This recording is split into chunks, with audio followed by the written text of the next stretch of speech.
Voluntaryong sumuko at nagbalik loob sa mga otoridad ang dating miyembro ng Communist Terrorist Group sa Barangay Cristina, Calubian, Leyte.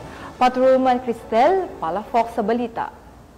Tuluyan ng winakasan ang pakikibaka at kusang nagbalik loob sa pamahalaan ang isang miyembro ng Communist Terrorist Group sa Barangay Cristina, Calubian, Leyte. Ang pagbabalik loob ay resulta ng matagumpay na pagsisikap at pakikipagnegosasyon ng mga tauhan ng 2nd Leyte Provincial Mobile Force Company kasama ang Leyte Provincial Intelligence Unit, Provincial Intelligence Team Leyte, Regional Intelligence Unit A, 34th Special Action Company, 3rd Special Action Battalion, PNP SAF, 8th OFIP Maneuver Company, Regional Mobile Force Battalion 8 at Carigara Municipal Police Station. Isinuko rin ng nasabing surrendery ang isang unit ng homemade shotgun na may 2 bala. Samantala, nakatanggap naman ang nagbalik loob ng agarang tulong pinansyal galing sa mga kapulisan. Ang dating miyembro ng CTG ay nasa kustudiya na ng 2nd Leyte PMFC para sa dokumentasyon ng kanyang posibleng enrollment sa programa ng ating gobyerno na Enhanced Comprehensive Local Integration Program o ECLIP. Hinikayat ng 2nd Leyte PMFC ang iba pang mga miyembro at taga-suporta ng CTGs na iwaksi na ang maling ideolohiya at magbalik loob sa pamahalaan upang patuloy na sumuporta sa mga programa ng ating gobyerno tungo sa pagkamit ng isang payapa, ligtas at maunlad na bagong Pilipinas.